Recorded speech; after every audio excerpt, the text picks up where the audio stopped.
Hello everyone, welcome to ixamBee. All India Bank Employ Association ने एक letter release किया है। जो भी आईबीपीएस में शामिल बैंक्स हैं उनके जनरल सेक्रेटरी को। अब उन्होंने एक बहुत बड़ा एक कंसर्न रेज किया है। इनकी अगर आप इससे देख पा रहे होंगे तो इन्होंने यहाँ पे लिखा हुआ है, देखो अगर आप ध्यान से, कि मुंबई कॉन्फ्रेंस में इन्होंने अपनी बात कही थी कि हमें एम्प्लॉयज़ की ज़रूरत है, स्पेशली जो क्लर्क और क्लरिकल से नीचे जो स्टाफ होता है उनकी हमें रिक्वायरमेंट है। इस बारे में इन्होंने चर्चा की थी, ठीक है। और अभी इन्होंने ये जो लेटर लिखा है वो इस बात पे लिखा है, आप देख सकते हो 7 जुलाई को ये लेटर लिखा गया है।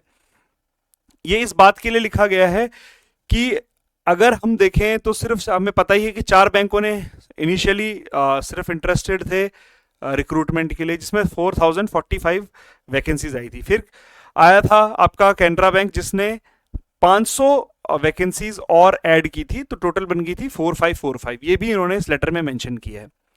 इनका कहना यह है कि जो बैंक है, बैंक का जो मैनेजमेंट है वो इंटरेस्टेड नहीं है क्लरिकल स्टाफ या उससे नीचे वाले स्टाफ्स को रिक्रूट करने में, बिल्कुल भी इंटरेस्टेड नहीं है। ये उनका मेन कंसर्न है। अगर आप यहां से देखो, this reiterates a point that bank management are deliberately slowing down the recruitment of clerks और उसके नीचे के जो स्टाफ्स होते हैं उनका।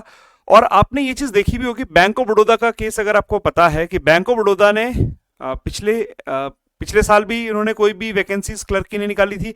ये क्या करते हैं, सिक्किम के थ्रू, सिक्किम मणिपाल वाला जो उनका है उसके थ्रू ये रिक्रूटमेंट लेते हैं। और यही अगर हम इस वैकेंसीज को देखें तो ये भी यही इनका कंसर्न है। जितने भी हमारे जितने भी All India Bank Employ Association के मेंबर्स हैं, उनका कंसर्न भी यही है कि जो मैनेजमेंट है वो क्या करना चाह रहा है, वो और जो रिक्रूटमेंट करना चाह रहा है वो आईबीपीएस के थ्रू रिक्रूटमेंट ना करके कुछ टेम्परेरी बेस पर या कॉन्ट्रेक्चुअल बेस पर, इस बेस पर वो ज़्यादा रिक्रूटमेंट करना चाह रहा है। तो ये इनका कंसर्न है। अब इसका बेनिफिट क्या है? देखो, ये तो हमें पता चल गया कि बैंक की मंशा क्या है, लेकिन इसका बेनिफिट क्या है? देखो, आपको मैं एक बात बता दूं, जब आप बैंक में जाओगे तो आप भी इस जो एसोसिएशन है इसका हिस्सा बनोगे। तो ये एक बहुत स्ट्रॉन्ग एसोसिएशन है, स्पेशली बैंक एम्प्लॉयज़ के लिए। और इनकी बात ज्यादातर रखी जाती है। आपने देखा होगा, कहीं भी सुना होगा कि बैंक में स्ट्राइक्स है, तो यही डिसाइड करते हैं कि भाई स्ट्राइक करनी है नहीं करनी है वगैरह वगैरह, राइट। तो अब जो है ये All India Bank Employ Association, इन्होंने जब ये लेटर लिखा है तो इसका इम्पैक्ट बहुत अच्छा जा सकता है।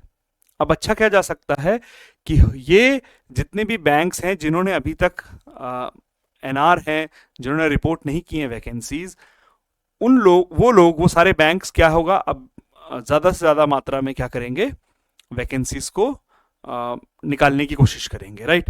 तो इसका हमें बेनिफिट मिल सकता है, लेकिन ये एक हमारे लिए एक अलार्म की तरह भी है कि देखो, जो बैंकिंग इंडस्ट्री है, वो क्लरिकल स्टाफ की वैकेंसीज को लेकर बहुत ज़्यादा सीरियस नहीं है, राइट। तो इसीलिए भी मैं कहता हूं कि देखो, अभी जो नंबर ऑफ वैकेंसीज आई हैं बहुत कम है, नो डाउट बढ़ सकती हैं, नहीं बढ़ सकती हैं, हमारे हाथ में नहीं है, उसके बारे में हम कुछ नहीं कह सकते। लेकिन ये है कि हमें जितनी भी वैकेंसीज आई हैं उसके लिए हमें ज़्यादा से ज़्यादा मेहनत करनी है, और हमेशा हर बार अपनी प्रिपरेशन हमें पीओ के लेवल की करनी है, क्योंकि बैंक पीओ की वैकेंसीज कंटिन्यू करता रहेगा और कर रहा है।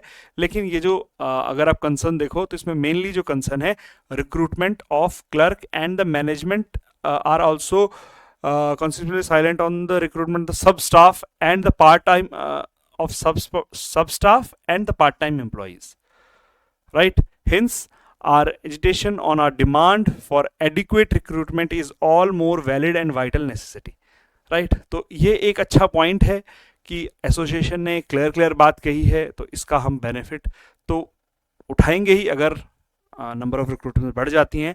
लेकिन अगर नहीं बढ़ती हैं तो हमें रेडी रहना चाहिए कि 4500 या ज़्यादा से ज़्यादा 5000 6000, इससे ज़्यादा की हमें उम्मीद भी नहीं है। लेकिन फ्यूचर के लिए भी हम प्रिपेयर रहें कि हमें ज़्यादातर फोकस क्या करना है, अपनी पीओ की प्रिपरेशन में करना है रेदर देन क्लर्क की प्रिपरेशन में। तो आई होप आप लोगों को जो मैं समझाना चाह रहा हूँ वो समझा पाया हूँगा। कुछ और अगर इसके बारे में इंफॉर्मेशन मिलेगी तो मैं आपके साथ ज़रूर शेयर करूँगा। Till then, thank you very much.